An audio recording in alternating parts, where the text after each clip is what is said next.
tardes tengan todos ustedes. Sean cordialmente bienvenidos al Congreso Nacional sobre Investigación en Educación Normal, CONICEN, llevado a cabo desde el 22 al 25 de junio en esta modalidad virtual desde el Cresón en la ciudad de Hermosillo, Sonora. Sean ustedes bien recibidos, cibernautas, matemáticos, especialistas, estudiantes y todo nuestro auditorio a este momento tan especial. Tengo el gusto de presentar a nuestro conferencista que el día de hoy nos acompaña. Pero antes quiero decirles que en este momento estoy en representación del maestro Edgar Alfonso Orozco Mendoza, director general de Educación Normal del Estado de México.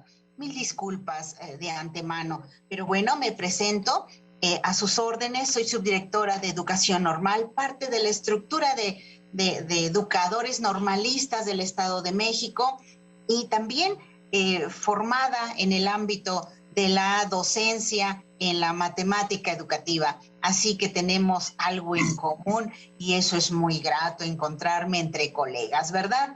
Mirar a la educación matemática desde los diferentes paradigmas que nos envuelve esta gran disciplina con una gran complejidad en una época tan polémica, tan diversa como es esta, la de la pandemia, que nos lleva a una transmisión a distancia como esta modalidad de este congreso. Pues bueno, creo que tenemos mucho que discutir, mucho que reflexionar, mucho que hacer y mucho que innovar, ¿no? Entonces, si me permiten, damos paso a conocer la semblanza del currículum de quien hoy nos hace honor de poder participar en este congreso con una conferencia muy especial, que es el doctor Marcelino González Maitlán. En este caso, con la conferencia denominada, se me fue el nombre en este momento, permítanme, me ayudan. El título de nuestra conferencia se denomina Retos de la Educación Matemática en la Formación Normalista. Sin duda alguna, interesante y todo un reto para reflexionar. Damos pauta para conocer la semblanza del currículum vitae del doctor Marcelino. Adelante, por favor. Doctor Marcelino González Maitlán, profesor investigador del Cresón y académico de varios programas de posgrado de universidades de México, profesor de la Escuela Normal Superior de Hermosillo y titular de la educación cubana con más de 30 años de experiencia en el diseño, gestión y evaluación de las matemáticas superiores, doctor en ciencias pedagógicas y creador de la cibernética de la educación, máster en física matemática de la Universidad Estatal de Odessa, especializado en matemáticas cualitativas con estudios doctorales sobre física matemática en la Universidad del Rostov del Don de Rusia, conferencista, asesor y consultor en temáticas relacionadas con evaluación de los aprendizajes en la sociedad de la información y el conocimiento, matemática cualitativa aplicada al estudio, diseño y desarrollo de la gestión pedagógica, lógica matemática, dialéctica y difusa aplicada a la educación, constructivismo y humanismo en el proceso de la educación matemática, transversalidad educativa y aprendizaje de las ciencias, fundamentos metodológicos, ontológicos y nociológicos de la investigación educativa, el pensamiento del diseño en la educación. Sin duda, con esta semblanza, creo que tenemos mucho que escuchar, mucho que reflexionar y mucho que aprender y compartir con el doctor Marcelino González Maitlán. Sea usted bienvenido a este espacio, doctor, donde por 45 minutos, que será su intervención, le escucharemos atentamente, con mucho interés, y pues bueno, toda la audiencia podrá ir realizando las dudas, las preguntas, las consultas que quieran realizar, las pueden ir transmitiendo en el espacio del chat correspondiente, y durante 15 minutos, terminando esos 45 minutos, podremos dar pauta a poder contestar este espacio de preguntas y respuestas que nuestro auditorio tenga en el momento de la intervención, ¿no? Pues muchísimas gracias. Los dejo en uso de la palabra del doctor Marcelino para poder disfrutar de este espacio académico. Muchas gracias. Adelante, doctor. Gracias, doctora. Muchas gracias. Ahí le voy a compartir pantalla, por favor. Claro que sí, adelante. Bien, ante todo, quiero agradecer esta oportunidad de poder compartir con un público tan selecto uno de los temas más importantes, un tema de enorme importancia como es la educación matemática, y sobre todo cuando esto se considera en la formación normalista. Este tema a nosotros nos ha apasionado, llevamos tiempo trabajando en él, diferentes dimensiones del proceso, y hoy quisiera comenzar por reconocer el trabajo realizado por muchas personas que nos han permitido llegar a presentarle este trabajo. Honor a quien honor merece. Acá, en las ideas que le vamos a presentar, confluye un proyecto que desarrollamos en el diseño de una especialidad, la especialidad en educación matemática para la transversalidad. Ese es el tema de este diseño de especialidad, y esas ideas las vamos a estar retomando hoy. Este diseño fue coordinado por mí, pero además participaron en él los investigadores Mario Muñoz Urías de la Universidad Pedagógica Nacional, el maestro Oscar San Martín Sicre, que lamentablemente nos adelantó, y creo que una de las causas, de las razones que más fuerza nos dan para llevar a cabo y continuar con este proyecto, es exactamente el legado de su memoria, un matemático excepcional, un profesor también ejemplar, y a su memoria pues queremos llevar a cabo y hacer todo lo posible por llevar a cabo este proyecto que para él fue un sueño de su vida realizado, pues nos toca a nosotros llevarlo hasta el fin. También participó en este proyecto la maestra Rosa Espinosa Cid, de la Escuela Normal Superior Planter Hermosillo. También acá confluye en las ideas que vamos a manejar con ustedes el proyecto de investigación llamado Resolución de Problemas Educativos a través de los proyectos estadísticos. Esta investigación se realizó en la ENS, en la Escuela Normal Superior Planter Hermosillo, en el ciclo 2019, primer semestre. Yo fui el responsable, pero además participaron en él la doctora Marisol Sandoval Ríos, el maestro Josué Gutiérrez González, la doctora Maribel Desen Félix y el maestro Yeshur Espino Flores, que en este momento es doctorante del CICATA, o sea, del Centro de Investigaciones en Ciencias Aplicadas y Tecnología Avanzada del Instituto Politécnico Nacional. En este momento Yeshur ya se encuentra porque con este proyecto hizo su tesis de doctorado y ya se encuentra prácticamente a punto de defender su tesis con este tema que le hemos manejado con ustedes. En este proyecto participaron como colaboradores también muchos docentes de la ENSPE y las autoridades de la ENS, que nos facilitaron todo lo que necesitábamos y nos permitieron que lleváramos a cabo esta investigación. Y muy en especial quiero agradecer a los estudiantes de segundo semestre de la licenciatura en Enseñanza de las Matemáticas, y estos estudiantes hoy ya se encuentran en sexto semestre. Gracias a todo estos esfuerzos pudimos llegar hasta las ideas que hoy le estamos planteando.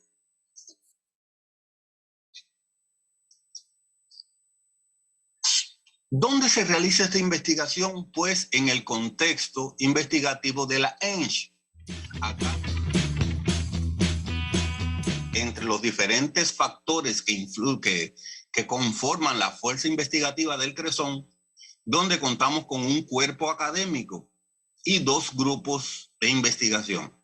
El cuerpo académico refiere al tema de procesos de enseñanza, aprendizaje y formación docente y tiene dos líneas de generación y aplicación de conocimiento. La primera línea, procesos de enseñanza y aprendizaje de las lenguas, y la segunda línea, procesos de aprendizaje y formación docente. Este cuerpo académico está presidido por la maestra Selene Ríos y además en él participan en este cuerpo académico el doctor Francisco Javier Sotomayor Andrade, Rosa Ascensión Espinosa Cid, Graciela Cristina Corella Santa Cruz, Marisela Contreras López y Miriam Noriega Jacob. Conforman este grupo. Otro grupo que también tenemos nosotros acá, trabajando orgánicamente para poder lograr resultados de mayor envergadura, dado que trabajando en equipos se logran resultados de más profundidad y sobre todo para poder responder a las necesidades de la institución, o sea, las necesidades investigativas, los problemas que enfrenta la institución son lo suficientemente complejos como para poder ser resueltos por un grupo independiente, aislado, y por eso es importante que coordinemos acciones, coordinamos acciones para poder enfrentar esta hermosa labor y profunda y compleja.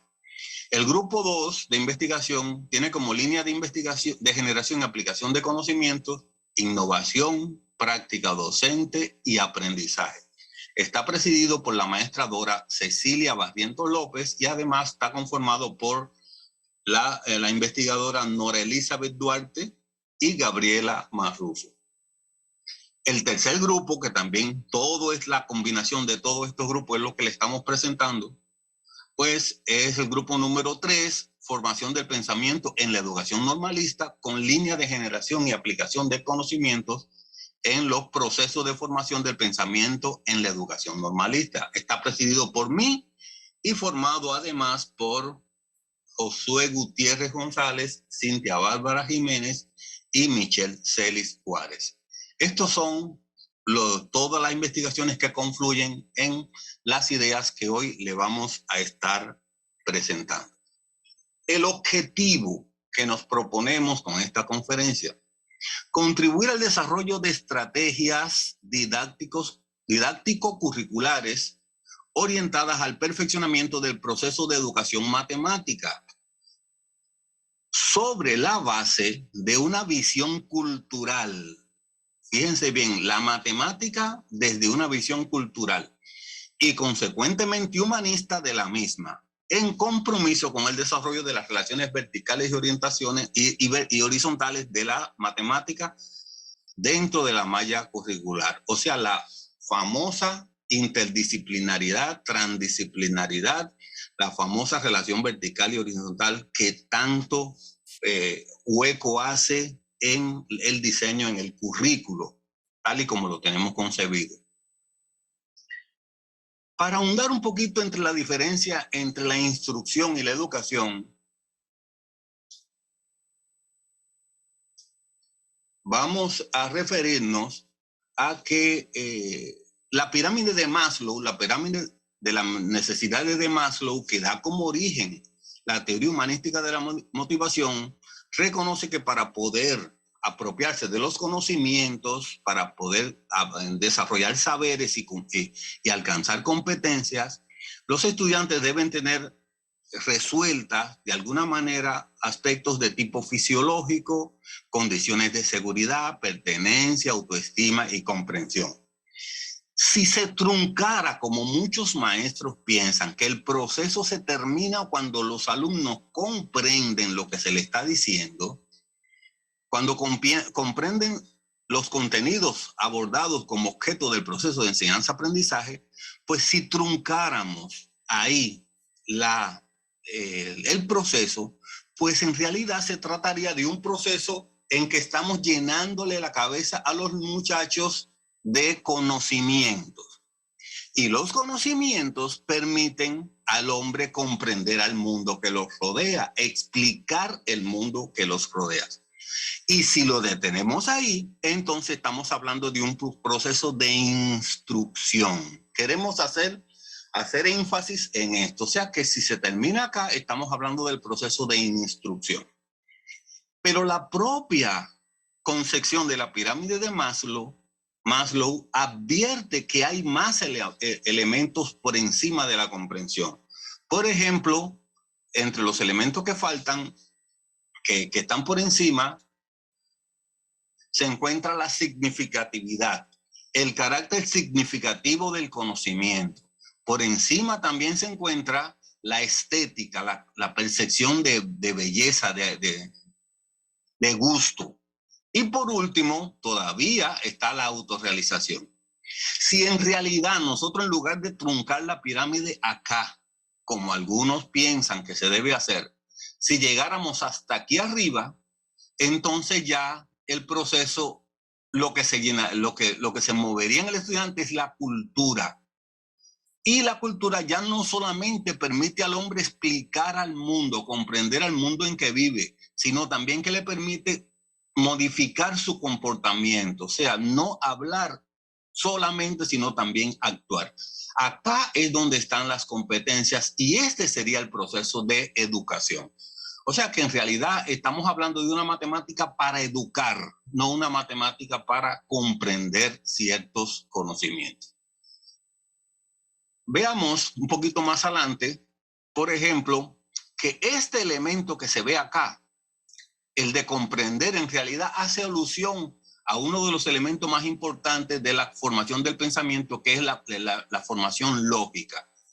Y evidentemente, si lo relacionamos con las estructuras de los pilares de la educación, entonces estaríamos favoreciendo a la estructuración de aprender a aprender.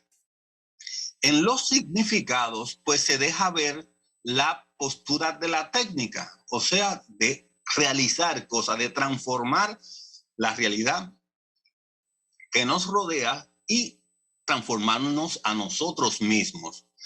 Y entonces esto sería del quehacer técnico. En la estética, en la parte del arte, pues sería el arte, y entonces aquí está la parte más humana, o sea, la parte de aprender a hacer, aprender a convivir.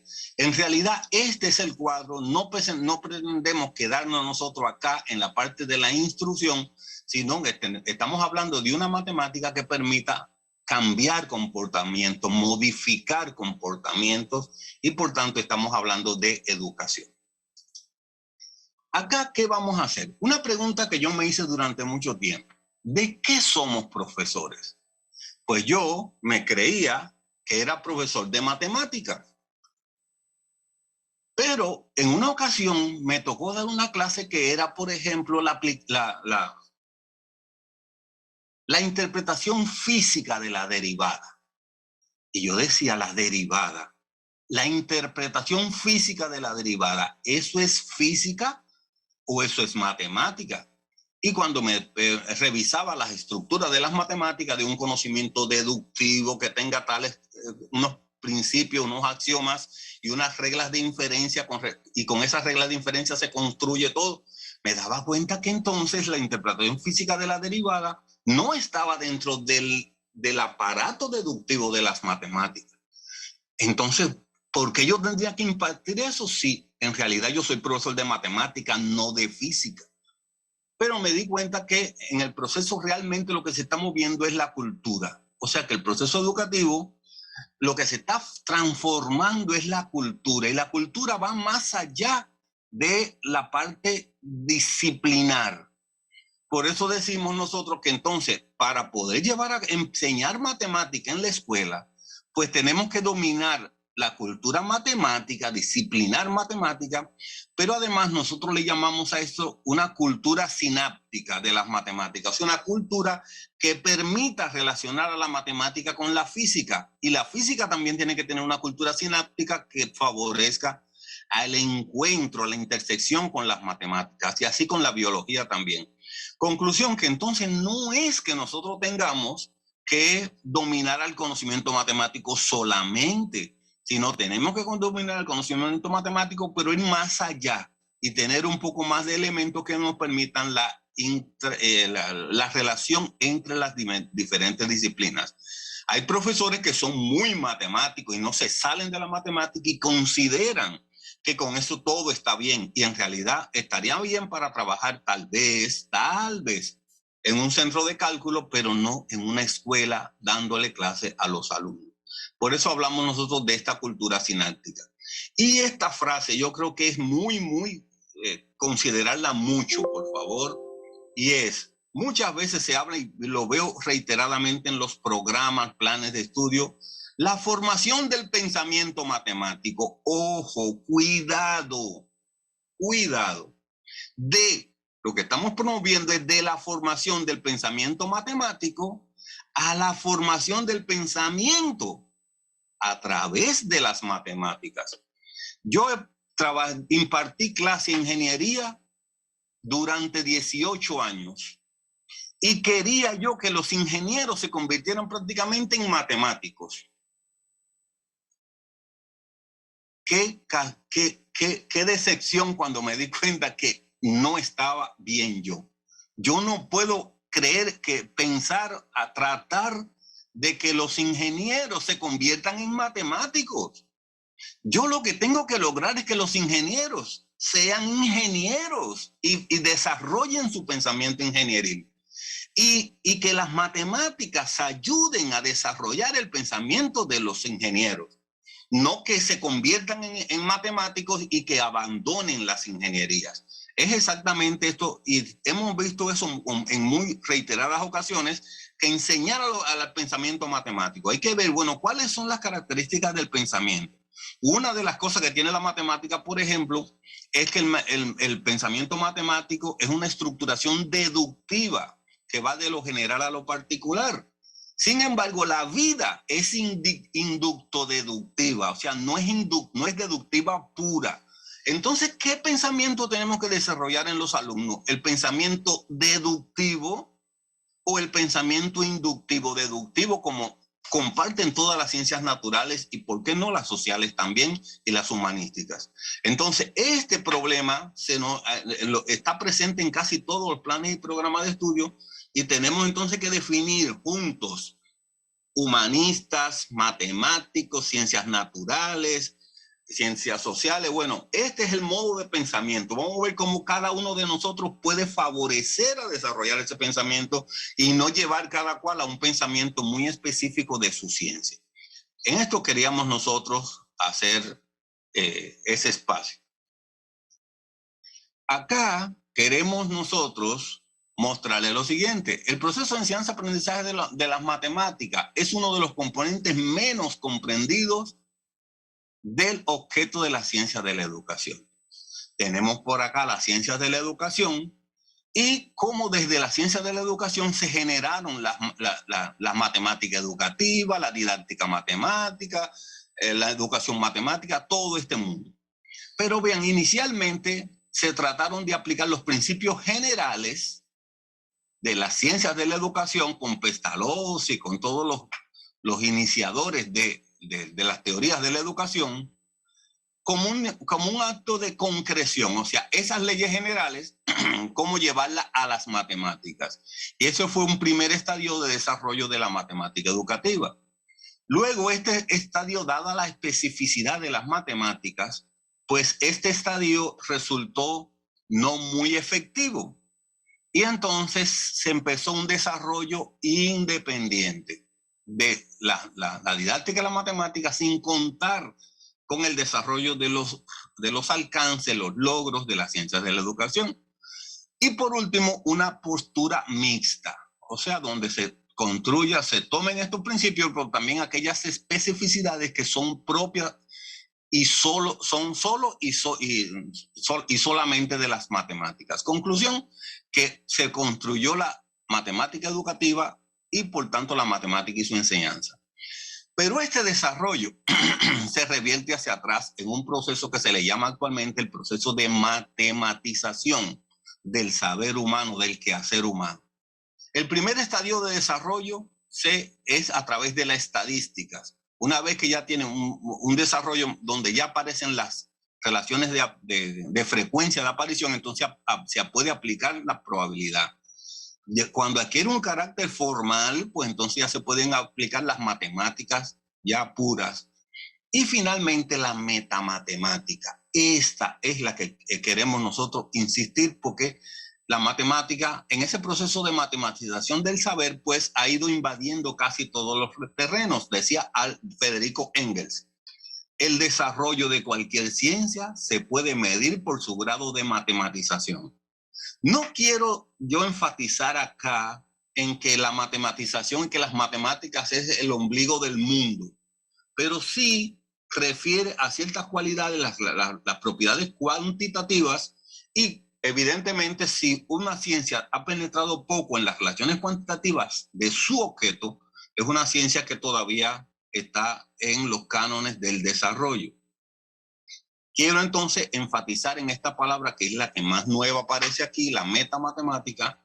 La metamatemática es la teoría concerniente al estudio de las propiedades de los sistemas formales y un esfuerzo que estamos haciendo sobre todo ahora con la computación es formalización de los campos del saber para que puedan entrar todas las herramientas de este sistema de conocimiento. El término metamatemática se debe a Hilbert, uno de los grandes matemáticos del siglo XX, quien lo introdujo al formular su concepción de los fundamentos de las matemáticas. En este terreno se han obtenido importantes resultados, entre ellos el teorema de Gödel. Acá, entonces, hablando un poco de metamatemática, es como una especie de filosofía. Yo creo que la matemática cuenta con un recurso importante, y es que tiene una ciencia, tiene una disciplina, tiene una rama que se encarga de velar por su perfeccionamiento sistemáticamente. O sea, una especie de filosofía de las matemáticas. Pero ya estamos hablando aquí no solamente de las matemáticas, sino todos los sistemas que adquieran un alto grado de formalismo, o sea, de estructuración de sistemas de categoría que describa con precisión a ese sistema, como es la física, la química, la biología, ya tienen un alto grado de formalización. Entonces, estas son ideas básicas que estamos aplicando, o sea, que con las ciencias de la educación desarrollamos las matemáticas, la enseñanza de las matemáticas, la matemática educativa, y con la matemática educativa se revierte también y se forma un ciclo acá. Pero vamos a hacer un poquito de énfasis en la parte de la metamatemática. Acá primero quiero compartir con ustedes algo que sorprende a esta altura del partido. Sorprende el hecho de que muchas veces nos dicen que o sea, en la clase de biología, por ejemplo, los maestros se encargan de decir qué significa la palabra biología. Bio significa vida, logia significa estudio. O sea que biología es estudio de la vida. La pregunta es, ¿qué significa la palabra matemática? Pues se van a sorprender ustedes. La palabra matemática viene del griego que es matema, y quiere decir aquello que se aprende a través de la instrucción. Vean qué raro. O sea que si yo, cubano, no sé hacer chilaquiles y quiero aprender a hacer chilaquiles, entonces, ¿qué me aconsejan ustedes? Pues busque la receta. Y si busco la receta, ¿ya se hace el chilaquiles? Claro, siga los pasos y con eso. Entonces, hacer chilaquiles es matemática porque es algo que se aprende a través de un instructivo, a través de la instrucción.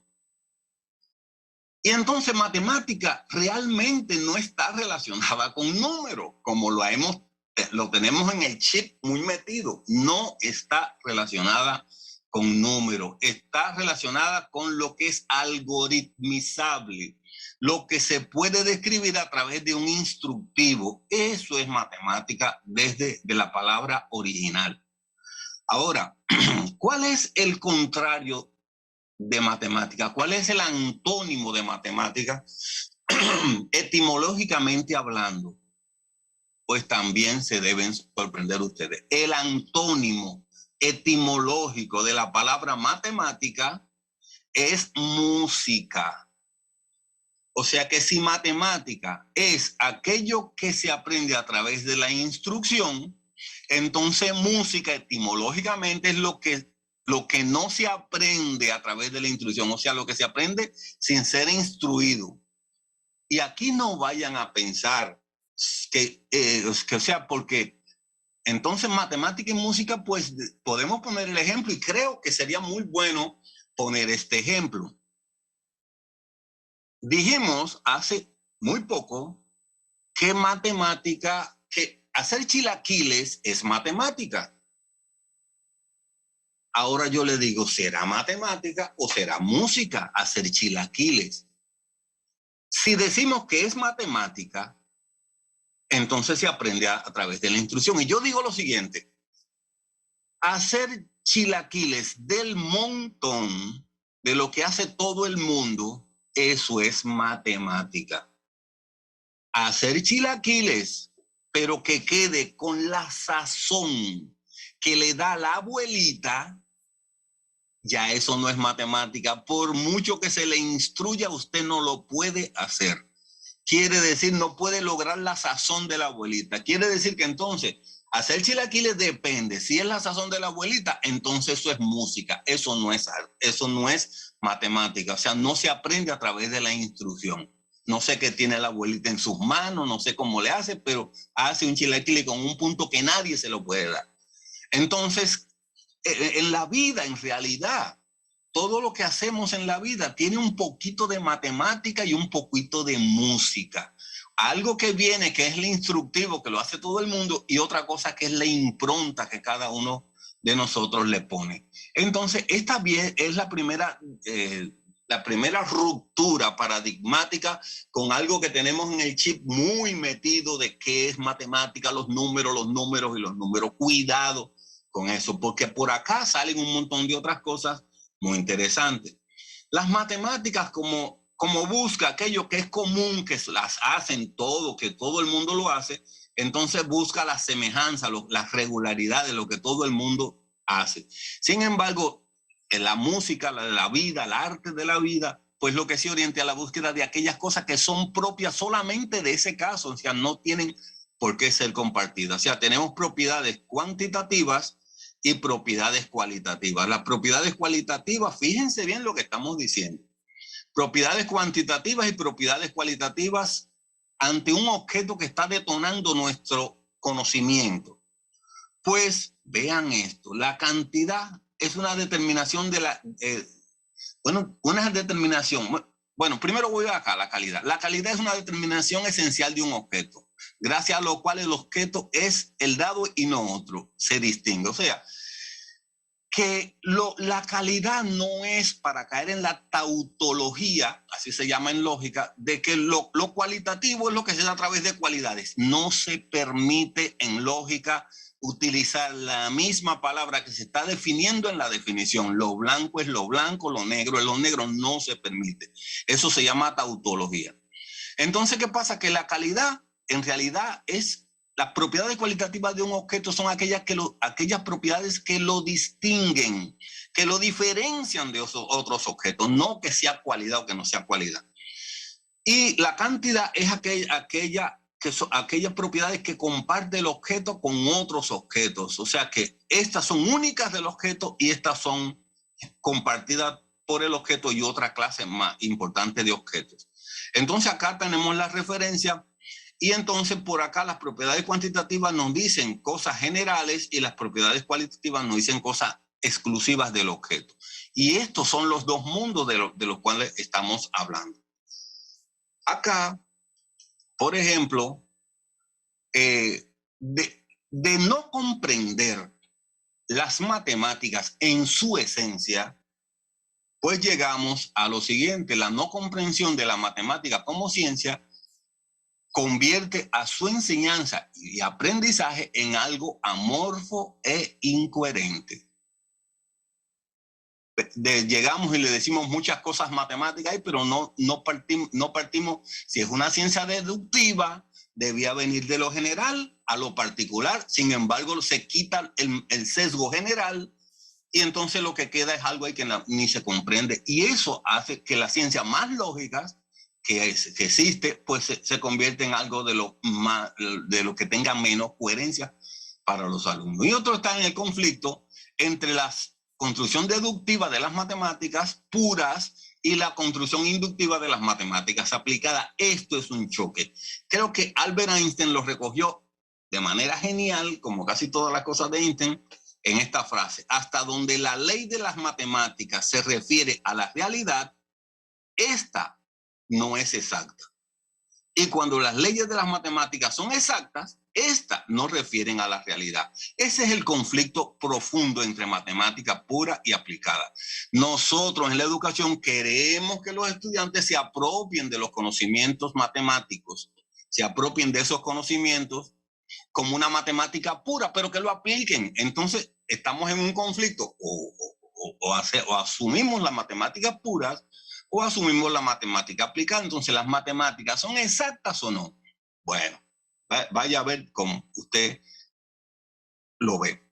Acá queremos hablar del principio ceteris paribus en la construcción de las matemáticas y de todo el conocimiento científico. Cuidado con esto. Acá, esto ceteris paribus es como un principio, una patente que tenemos para en la ciencia mentir. Vamos a decirlo de esa manera. O sea que si uno, vean el siguiente problema. Si un terreno rectangular mide 2 kilómetros de ancho y 4 kilómetros de largo, indique cuál será su área más probable. Todo el mundo dice, bueno, sí, lo repetido una y millones de veces en la escuela, que en un rectángulo el área es largo por ancho. Por tanto, sería 2 kilómetros cuadrados por 4 kilómetros cuadrados, sería 8 kilómetros cuadrados. O sea, habría que señalar esta. Esa es falso. Falso. ¿Por qué? Porque los matemáticos nos jactamos de que no, las matemáticas son exactas, pero vean la sentencia de Albert Einstein. Vamos a suponer que son 8 kilómetros cuadrados y el terreno es exactamente rectangular. ¿Qué tal que en el medio de ese terreno haya una montaña enorme, el monte Everest, hasta allá, y que sube y baja? El área es la misma si tiene la montaña metida en el medio o no. Claro que no es la misma. Mientras la montaña sea más grande, más área tiene, aunque sea rectangular. En realidad, lo que hacemos en la vida real es decir, el terreno tiene que ser plano, porque si tiene una lomita, si tiene un huequito, si tiene una piedrecita, ya es falso, no son 8 kilómetros cuadrados. Si aumenta cualquier irregularidad que tenga, pues ya, entonces realmente esa cuenta que le decimos a los muchachos, que convierten exactas las matemáticas, porque no es de la vida real. Si es de la vida real, entonces hay que señalar 10 kilómetros cuadrados, porque es la única. Nunca va a ser menor de 8 kilómetros cuadrados y tiene que ser mayor. Para que dé 8 kilómetros cuadrados, tendría que ser un espejo. No tener ni una piedrecita, no tener ni un hueco. Y como nunca el hombre, la tecnología actual, no puede hacer un espejo que mida 8 kilómetros de área, 8 kilómetros cuadrados, entonces eso es imposible. Lo más posible es que sean 10 kilómetros cuadrados. Es la única posibilidad, lo único posible que hay. Quiero enfatizar en esto. En toda relación de construcción de conocimiento, y vean que lo que hacemos en la escuela es construir conocimiento, pues tenemos que en toda construcción de conocimiento tiene que haber un sujeto y un objeto. El sujeto es quien trata de entender, de comprender al objeto. Y esto está mediado por el método. Todo lo que sea investigación científica, construcción en el aula, eso es construcción de conocimiento, y ahí tiene que ver sujeto, objeto y método. Los tres. Ahora, en esta relación, por ejemplo, Sherlock Holmes, hay un cuadro ahí de internet, Sherlock Holmes observando una huella que ocurrió en el escenario del crimen. La huella es el objeto. Sherlock Holmes es el sujeto. Y la lupa representa en este caso el método. ¿Cuál es más importante? Sherlock Holmes, la lupa o la huella. Creo que todos coincidiremos que están igualmente importantes son todos. Entonces, a la rama de la filosofía que estudia a los objetos se le llama ontología, lo relacionado con los objetos. Metodología al método y nociología a lo que pasa en el sujeto. ¿Por qué los libros solo de metodología de la investigación? ¿Por qué no se busca un equilibrio de epistemología, metodología, nociología y ontología? ¿Por qué se ha ganado un lugar tan especial la metodología? ¿Y qué consecuencia trae consigo? Porque si le vamos a apostar todo a la metodología, entonces la pregunta es, ¿qué pasa con el vacío nociológico? Porque se la estás apostando toda aquí. ¿Y qué pasa con el vacío ontológico? Solamente quiero, así por arribita, porque evidentemente no tenemos mucho tiempo, hablarle un poquito de esos vacíos. Por ejemplo,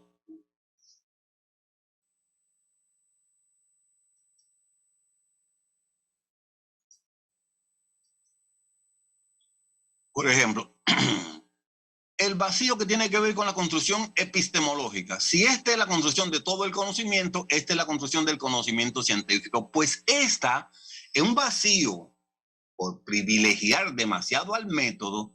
El vacío epistemológico produciría un vacío de corte lógico, o sea que la lógica difusa, la lógica dialéctica y la lógica formal, permite estudiar las estructuras abstractas, el mundo que es muy cambiante y la naturaleza compleja de las cosas que hoy vemos, pues estarían muy sesgados. No es raro que nuestros estudiantes no tengan desarrollado mucho el pensamiento lógico, porque realmente al apostársela mucho al método, pues estamos dejando abandonado esta faceta.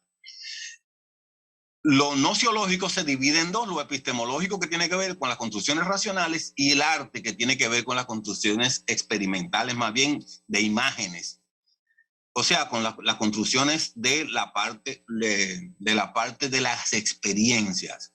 Y este vacío artístico pues produce una pobreza de la síntesis creadora, se sesga el imaginario social, lo que la gente cree, lo que cree el pueblo, lo que creen las generaciones, y peor todavía, o tan malo como eso, la imaginación individual se sesga porque estamos muy siguiendo los pasos del método.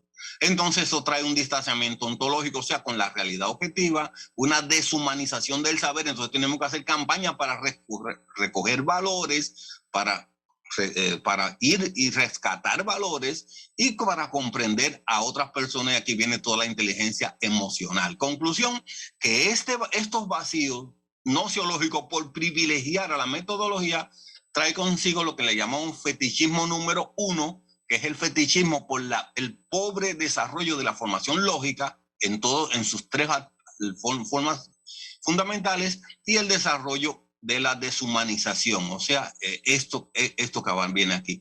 Eso es lo que produce el vacío nociológico. El vacío por acá, por otro lado, ontológico, pues tiene dos momentos: el vacío deontológico, que tiene que ver con los comportamientos, y el vacío ontológico propiamente dicho. Por acá, entonces nos encontramos con que se produce el fetichismo 3, o sea, si no transformamos la realidad objetiva, si nos quedamos solamente rindiéndole culto a tales pasos que dan tales metodologías, entonces no tenemos la pretensión de resolver problemas de la práctica, comprobar en la práctica los resultados a que hemos llegado en la construcción del conocimiento. Y esto trae un fetichismo más. Y por último, pues la falta de compromiso con la transformación del mundo real, físico, social. Pues los conocimientos dejan de tener significado porque dan tales pasos, y entonces se hace más encarnada, más profunda la brecha entre escuela y vida. Y entonces estos traen los 4 fetichismos: el de la pobre formación lógica, deshumanización del saber, poco cumplimiento o comprobación de la verdad que se construye teóricamente, y también el otro gran problema que nos genera es la brecha escuela-vida. Y entonces todo esto serían retos que tendríamos nosotros que enfrentar saliendo un poco de la casilla metodológica y abrir los espacios del desarrollo nociológico a los muchachos que tienen que pensar, que tienen que tener emociones, desarrollar eso, desarrollar su imaginación, aplicar, resolver problemas de la vida real y no seguir centrados en el método. Estas son las ideas básicas que queríamos compartir con ustedes y entonces con esto terminamos.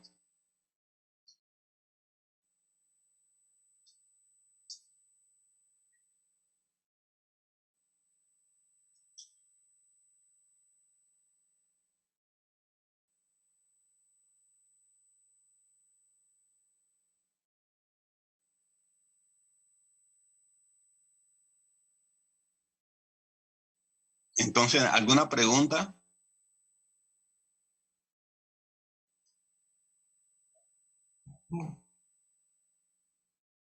Bueno, doctor Marcelino, pues creo que en esta culminación de su intervención, nosotros podemos quedar más que interesados y digo, tiempo nos falta, para poder seguirlo escuchando gratamente y creo que el tema da para más tiempo. Sin embargo, bueno, nuestro tiempo se ha terminado en este espacio, pero esperamos tener la oportunidad de poder seguirlo escuchando en algún otro espacio, porque siempre esta parte de los retos de la educación matemática en la formación normalista es desde muchas miradas, pero el planteamiento que usted hace aquí, bueno, ha sido muy interesante, sobre todo en términos de revisar este recorrido de la formación del pensamiento matemático a la formación del pensamiento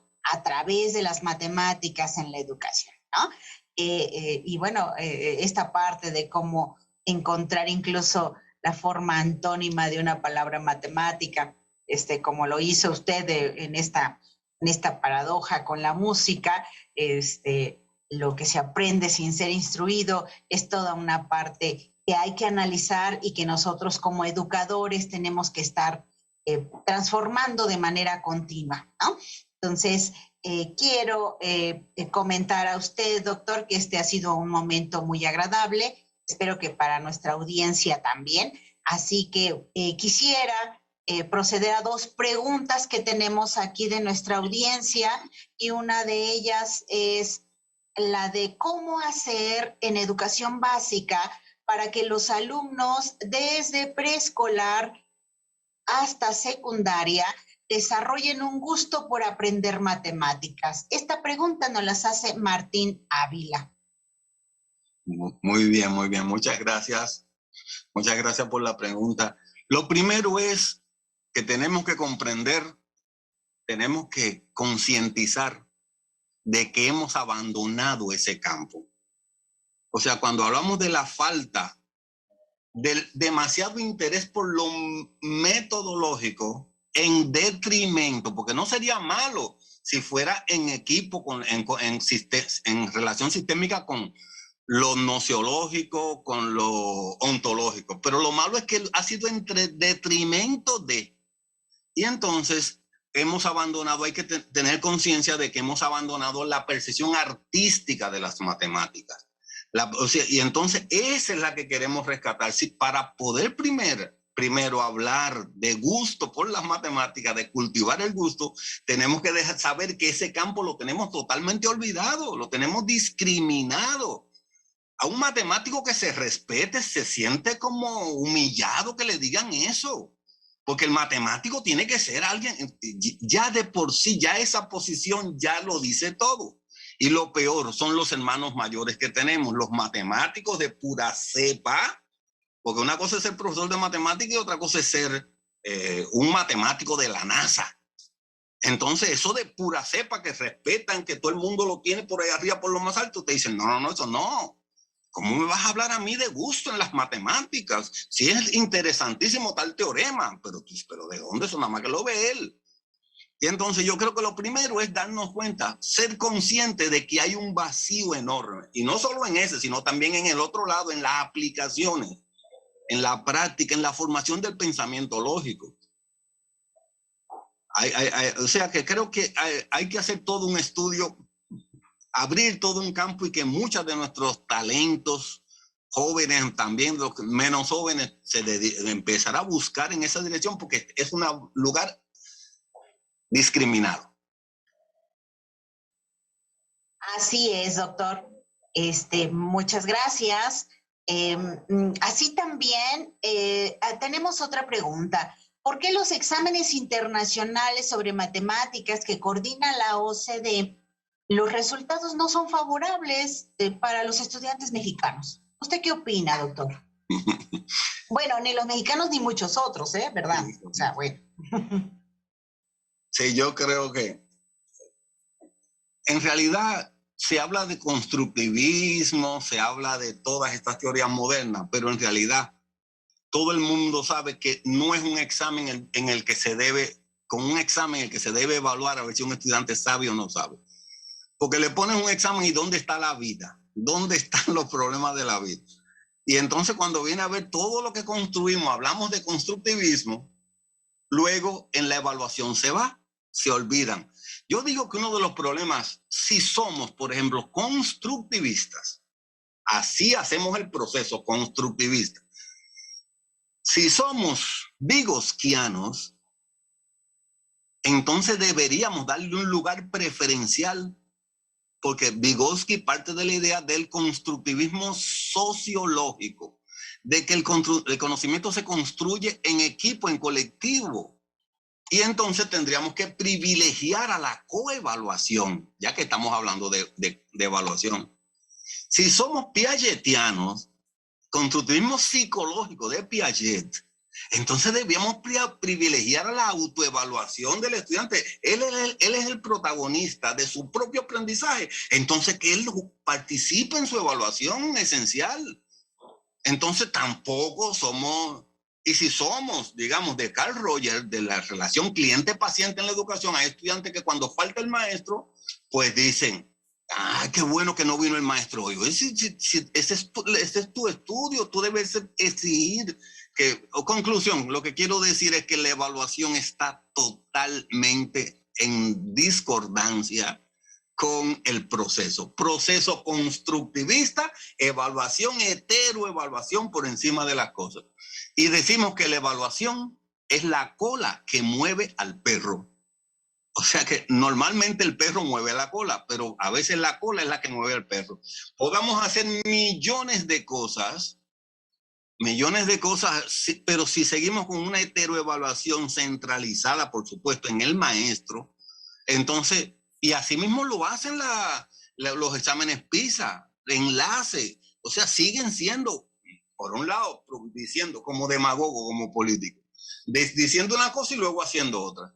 Yo creo que no son resultados fidedignos, sin embargo, sí es una señal que tenemos que hacer cosas mejor de las que le estamos haciendo y siempre lo podemos hacer. Ya nosotros, por ejemplo, vemos en matemática, cuando hacemos un examen a los profesores, vemos que los profesores no tienen una buena formación matemática tampoco. Entonces realmente salimos mal, pero y no es que querramos justificarlo totalmente. Sí tenemos muchas cosas que hacer mejor de las que le hacemos, pero tampoco es totalmente fiel ese indicador que dan esos parámetros. Muchísimas gracias, doctor. Agradecemos mucho su intervención, su reflexión durante esta conferencia que ha resultado muy interesante respecto a los retos de la educación matemática en la formación normalista. Y pues bueno, agradecemos también a toda la audiencia. Si me permite, a nombre del Cuarto Congreso Nacional de Investigación sobre Educación Normal CONICEN y a nombre de la Dirección General de Educación Superior para el Magisterio a través de la Secretaría de Educación y Cultura de Sonora, otorga el presente reconocimiento a el doctor Marcelino González Maitlán, haber impartido la conferencia especial titulada Retos de la Educación Matemática en la Formación Normalista en este Cuarto Congreso Nacional de Investigación sobre Educación Normal, con una duración de 1 hora en modalidad virtual. Hermosillo, Sonora, 23 de junio 2021. Atentamente, profesor José Víctor Guerrero González, secretario de Educación y Cultura del Estado de Sonora. así como también nuestro querido director general de la Dirección General de Educación Superior para el Magisterio, el doctor Mario Chávez Campos. Muchas felicidades, doctor. Agradecemos mucho su intervención. Les invito a todos nuestros espectadores cerramos este espacio y bueno, ya que están en la sala de espera para la próxima conferencia, les invitamos a continuar con nuestras actividades. Muchas gracias. Buenas tardes. Buenas tardes. Bye. Gracias.